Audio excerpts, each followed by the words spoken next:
The other day I woke up with a voice message from Patti Smith, another one of his best friends, and was on the news after her first reaction to hearing the news of Glen's passing.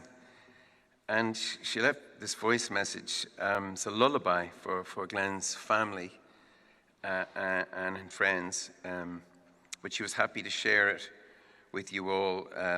She would rather be here herself, of course, but Tony Shanahan is here representing, and I think I'm going to try and play it. You'd have to be a bit quiet, but will I try it?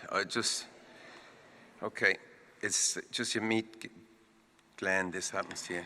It was a very nice day, a very nice day, when across the glen he came my way, with a book in hand and a melody, and the sun was shining down.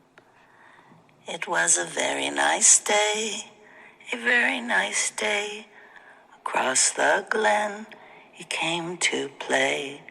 The leaves above began to spin, and I heard him sing into the wind. It was a very nice day, he came my way and placed the book into my hands, and every word was poetry. Then he made his way beneath the sun. Wow.